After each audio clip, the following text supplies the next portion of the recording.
नमस्कार दोस्तों, स्वागत है आप सभी का हमारे इस YouTube चैनल में। दोस्तों आज के इस वीडियो में हम बात करेंगे बसंत पंचमी के बारे में। इस बार 26 जनवरी को बसंत पंचमी का दिन है, जो कि गुप्त नवरात्रि में ही आ रही है। बसंत पंचमी का दिन माता सरस्वती का दिन होता है। माता सरस्वती को ज्ञान की देवी, शब्दों की देवी और धन की देवी भी कहा जाता है। बल्कि रावण संहिता में रावण ने स्वयं साक्षात परम लक्ष्मी को सरस्वती कहा गया है। यानी कि सरस्वती ज्ञान की प्राप्ति जिस व्यक्ति को होती है, उसके द्वार पर उसके जीवन में कभी भी धन की समस्या हो ही नहीं सकती। इसलिए तंत्र में सरस्वती देवी, सरस्वती माता को परम लक्ष्मी और तंत्रोक्त लक्ष्मी भी कहा जाता है। क्योंकि जिस व्यक्ति के पास माता सरस्वती की कृपा हो, यानी कि ज्ञान की उस व्यक्ति को कृपा हो, तो ऐसा व्यक्ति कभी भी अपने जीवन में ना तो निराश हो सकता है और कोई भी परेशानी उसे परेशान नहीं कर सकती है। क्योंकि कोई भी व्यक्ति अगर परेशानी में फंसता भी है तो वह भी इसलिए पड़ता है क्योंकि उसके जीवन में अज्ञानता होती है, उसे ज्ञान की प्राप्ति नहीं होती है और अज्ञानता से ही विवश होकर व्यक्ति अपने जीवन में दुख को, चिंताओं को और परेशानियों को आकर्षित कर ले। इसलिए माता लक्ष्मी के साथ साथ सरस्वती देवी की कृपा पाना भी आवश्यक होता है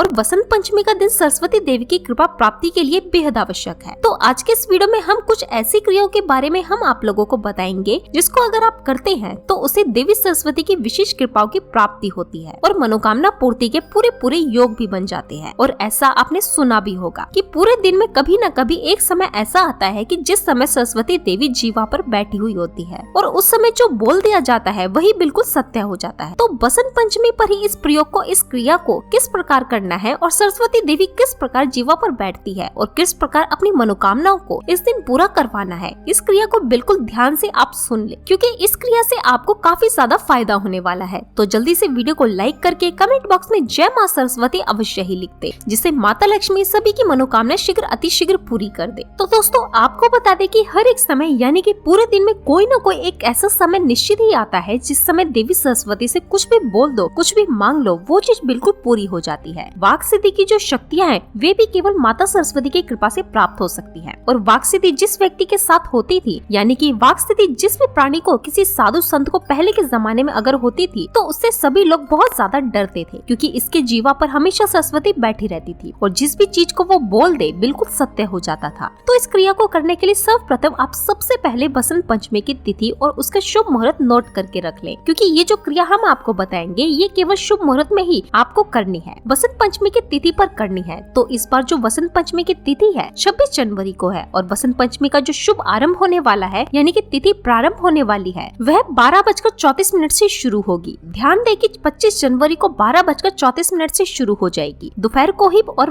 पंचमी तिथि समाप्त होने वाली है वह 26 जनवरी को सुबह 10:28 तक हो जाएगी। तो ये जो प्रयोग है, ये जो क्रिया है, आपको केवल इसी समय के बीच में ही करना है। बसंत पंचमी का जो पूजा मुहूर्त है 26 जनवरी को सुबह 7:12 से दोपहर 12:34 तक होगा। तो ये समय आप नोट कर ले और इसी समय में कोई भी आपके लिए उपयुक्त सुविधाजनक जो भी आपका समय हो तो उस समय में आप इस क्रिया को करें। इस क्रिया को करने के लिए सर्वप्रथम आपको केवल इतना करना है कि देवी सरस्वती के लिए चौमुखी एक घी का दीपक जलाना है। ध्यान रखें कि बिल्कुल पूजा स्थान, बिल्कुल जो एकांत के स्थान पर बैठकर आपको ये क्रिया, ये पूजा पाठ आदि वगैरह करनी है, क्योंकि अगर एकांत स्थान पर आप नहीं बैठते हैं तो इससे बाहर से काफी ज्यादा डिस्टरबेंस आती है, आवाजें आती हैं, जिसकी वजह से ठीक से ध्यान से नहीं कर पाते हैं। और जब अगर व्यक्ति ठीक से ध्यान लगा ही नहीं पाए तो कैसे वह अपनी देवी देवता सरस्वती से कैसे जुड़ पाएगा और कैसे अपनी मनोकामना ब्रह्मांड तक पहुंचा पाएगा। तो इस बात का अवश्य ही खास ध्यान रखें कि आपको एक एकांत स्थान पर ही बैठकर इस साधना के प्रयोग को करना है और कोशिश करें कि अगर ब्रह्मा मुहूर्त में इस प्रयोग को किया जाए तो इस प्रयोग को काफी ज्यादा लाभ मिलते हैं। जैसे कि 3:30 बजे से लेकर 4:30 बजे के बीच में अगर इस प्रयोग को आप करते हैं तो इससे मनोकामना पूर्ति के जो योग हैं काफी ज्यादा बढ़ जाते हैं और मनोकामना पूर्ति शीघ्र, अति शीघ्र और निश्चित ही होती है। बस इस क्रिया पर यूं ध्यान लगाएं कि आपको करना किस प्रकार है। माता सरस्वती से ध्यान से किस प्रकार जुड़ना है आपको ये भी बता दे, क्योंकि ब्रह्मा मुहूर्त का समय इसलिए विशेष होता है क्योंकि कुछ समय में काफी लोग सोए हुए होते हैं और जो भी मनोकामनाएं आप करते हैं, यानी कि ब्रह्मांड में और ऊर्जाओं से ज्यादा डिस्टर्बेंस नहीं होता है। काफी लोग तो सो भी रहे होते हैं, इसलिए जो आपकी मनोकामना वह आपके इष्ट तक शीघ्र, अतिशीघ्र पहुंचती है। यही वजह है कि सुबह के समय काफी लोग पढ़ना पसंद करते हैं, कोई ऐसा कार्य करना पसंद करते हैं जिसमें वो खो सके, क्योंकि सुबह अच्छी तरह से ध्यान लग जाता है। तो आपको ब्रह्मा मुहूर्त के समय ही इस प्रयोग को करना है और ब्रह्मा मुहूर्त में अगर ना कर पाए तो सुबह 7 बजे से पहले किसी भी इस समय इस प्रयोग को आप कर सकते हैं। आसन बिछाकर माता सरस्वती के लिए चौमुखी घी का दीपक जलाकर आपको सरस्वती देवी का ध्यान करना है। बिल्कुल सरस्वती देवी को अपने थर्ड आई पर इस प्रकार प्रकार से देखना है, बिल्कुल क्लियर करके देखना है। तो इस प्रकार से देखना है कि माता सरस्वती बिल्कुल व्हाइट लाइट की तरह चमक रही हैं, क्योंकि सरस्वती देवी का जो प्रिय रंग है और उनका भी रंग बिल्कुल सफेद है। समर्पण का रंग है, जीत का और हीलिंग का रंग होता है। तो इसलिए सफेद रोशनी के साथ माता सरस्वती को आपको बिल्कुल ध्यान लगाना है। अपनी थर्ड आई पर बिल्कुल ध्यान से देखते जाना है। उसके बाद आप यूँ कर सकते हैं कि अगर आप ऐसा ना देख पाए तो पहले ही इस प्रयोग को करने से पहले आप थोड़ी सी प्रैक्टिस करके देख ले, सही से कर भी पाएंगे कि नहीं कर पाएंगे। अगर आप देवी माता सरस्वती को ध्यान से अपनी थर्ड आई पर नहीं देख पाते हैं तो एक चीज का इस्तेमाल कर सकते हैं कि आप कोई भी फोटो ऐसे मोबाइल पर सर्च करें माता सरस्वती की जो आपको बहुत ही ज्यादा अच्छी लगे, आपको अति प्रिय लगे और आपकी आंखों में बिल्कुल देखते ही बस जाए। ऐसी कोई फोटो माता सरस्वती की आप देख लें और माता सरस्वती का ध्यान व्हाइट रोशनी में लगाना शुरू करें। उसके पश्चात कम से कम 5 मिनट आपको यूं ही बैठे रहना है और 5 मिनट लगातार माता सरस्वती को देखते जाना है और बिल्कुल गहराई में उतरते जाना है, यानी कि बिल्कुल शांत माता सरस्वती को देखते ही जाना है। और इस बात का ध्यान रखना है कि जब आप अपने आप को यूं ही देखेंगे, जब आपका ध्यान बहुत ज्यादा गहराई में लग जाता है, आप बहुत ज्यादा शांत हो जाते हैं और सब कुछ बहुत अच्छा लगने लग जाए, तो उसी समय केवल आपको अपनी मनोकामना बोलनी है। क्योंकि आपको बता दें, जब भी कोई व्यक्ति अगर ध्यान करता है तो ध्यान करता है उसे अगर चिंता परेशानी महसूस हो रही है तो इसका मतलब ये है कि वह अपने इष्ट से अभी तक नहीं जुड़ पाया है। और जैसे ही वह अपने इष्ट से जुड़ जाता है और जैसे ही ध्यान लग जाता है, तुरंत उसके मन में प्रसन्नता की लहर दौड़ने लग जाती है और बहुत खुशनुमा महसूस अंदर ही अंदर करने लग जाता है। तो जब भी आपको ऐसा महसूस होता है, अंदर प्रसन्नता की लहर दौड़ती है, तो आप समझ जाएं कि बस यही क्षण है, आपकी मनोकामना पूर्ण हो सकती है। जैसे ही ये आपको दिखता है, जैसे ही ये आपको महसूस होता है, तुरंत अपनी मनोकामना को बोल दे। इसलिए इस बात का ये भी ध्यान रखें कि आपकी मनोकामना को एक लाइन में बनाकर रखें, यानी कि जब आपको ऐसा लगता है कि आपके मन में प्रसन्नता है, तो अगर आप बहुत ज्यादा अपने दुखों की लंबी कथा सुनाने लगते हैं और बोलने लगते हैं तो इससे यूँ हो सकता है कि आपका ध्यान बिल्कुल टूट जाए। तो अपने ध्यान का माता सरस्वती पर जो आप ध्यान लगाएंगे उसका अच्छी तरह से प्रयोग आपको करना है। जब ध्यान आपका लग जाता है तो लंबे दुखों की कथा आपको नहीं सुनानी है, क्योंकि कथा सुनाते सुनाते आपका स्वयं का ध्यान टूट जाएगा और कोई भी मनोकामना पूर्ण नहीं हो पाएगी। इसलिए बस एक मनोकामना के लिए इस क्रिया को करें, साधना के प्रयोग को करें। ये इतना खास है कि इस क्रिया से अगर आप इस प्रयोग को कोई भी मनोकामना पूर्ति करी जाए और सही से अगर आपको समझ में आए तो ऐसी कोई भी मनोकामना नहीं है जो इस क्रिया के साधना के प्रयोग से पूरी नहीं होती है। बल्कि यही प्रयोग हमने काफी समय पहले अपने चैनल में भी बताए हैं और उसी प्रयोग से काफी करोड़ों लोगों ने लाभ उठाया है और बहुत सारे लोगों की मनोकामना पूर्ण भी काफी लोगों ने कमेंट बॉक्स में भी बताया है। तो इससे आप ये समझ सकते हैं कि कितनी शक्तिशाली होती है ये ध्यान के ही प्रयोग है। ध्यान के जो प्रयोग होते हैं काफी शक्तिशाली होते हैं, बहुत विशेष होते हैं और बहुत बारीकी से समझाते हैं। अगर बारीकी से ना समझ पाए ये किसी भी काम के नहीं होते हैं। इसको फिर से एक बार शुरू से चलाकर अंत तक बिल्कुल ध्यान से सुना करें, सारी बातों को सही से आप समझ लें, क्योंकि अगर सही से आप समझ जाते हैं तभी सही से कर पाएंगे और सही से नहीं कर पाएंगे तो आपकी कोई मनोकामना पूरी नहीं हो पाएगी और सही से कर पाएंगे तो आप अपने जीवन को स्वयं बदल पाएंगे। तो ये बात आप ध्यान रखें कि ध्यान आपको सबसे पहले लगाना है। अपने पास तांबे के लोटे में तांबे के गिलास ठंडा पानी रखना है और सरस्वती को थर्ड आई पर बिल्कुल देखते हुए इस प्रकार से आपको देखना है, उन्हीं को देखते देखते बिल्कुल मंत्र मुग्ध हो जाना है। उसी के लिए आपको इस मंत्र का जाप करना है। मन ही मन ऐसा कोई भी रूल नहीं है कि आपको मंत्र की संख्या 11 माला 5 माला से ही करनी है। बहुत ही धीरे धीरे स्लोली आपको माता सरस्वती को देखते हुए ओम सरस्वती नमः मंत्र का जाप करते जाना है। माता सरस्वती के प्रति मन में प्रकट प्रेम को करना है, क्योंकि अगर आप अपने मन में प्रेम को प्रकट करते हैं तो इससे वापस माता सरस्वती की तरफ से वह बाउंस होकर आता है, मल्टीप्लाई होकर आता है और वह आपके ध्यान में आपको और गहराई में ले जाता है। तो लगातार बहुत ज्यादा प्रेम निकालते जाना है और उस प्रेम को मल्टीप्लाई करते जाना है। और उस प्रेम की अवस्था में जब आप देखें कि आप शून्य बिल्कुल हो गए हैं और बहुत अच्छा ध्यान, बहुत प्रसन्न आप महसूस कर रहे हैं, बस उसी समय आपकी मनोकामना को आप बोल दे और एक लाइन में बिल्कुल बोल दे और उसके बाद तुरंत ठंडा पानी जो तांबे के कलश में रखा है तुरंत पी ले। माता सरस्वती को नमस्कार करे और जमीन को छू के अपने माथे से लगा ले, क्योंकि आपको बता दे कि आपने जो ये ध्यान का प्रयोग किया है तो इससे ग्राउंड सारी ऊर्जा जमीन में ही समा जाती है। इसलिए जमीन को छूकर माथे से लगाना अनिवार्य है और निश्चित होता है, तो जमीन को छूकर माथे से लगा लेना है। और उसके बाद आप कुछ भी कर सकते हैं, आप सो सकते हैं या कुछ भी कर सकते हैं और कुछ ही दिनों में आप खुद ही पाएंगे कि आपकी मनोकामना इस प्रकार जादू की तरह, चमत्कार की तरह शीघ्र अतिशीघ्र पूरी हो जाएगी कि आप खुद भी हैरान रह जाएंगे। बसंत पंचमी का दिन है, गुप्त नवरात्रि का दिन है और ब्रह्मा मुहूर्त में किया जा रहा है। ध्यान का प्रयोग है। ध्यान तो वैसे भी कभी भी फेल नहीं होता, तो यह आप खुद ही सोच सकते हैं कि कितना शक्तिशाली और कितना पावरफुल रिजल्ट इस प्रयोग के साधनों के प्रयोग के आपको प्राप्त हो सकते हैं। यह जो प्रयोग हमने आपको शेयर किया है ये सरस्वती साधना का एक छोटा सा साधना का प्रयोग है, जो जितना छोटा है उतना ही शक्तिशाली और उतना ही प्रचंड रूप से पावरफुल है। और आज तक जिस भी व्यक्ति को ये प्रयोग हमने बताया है,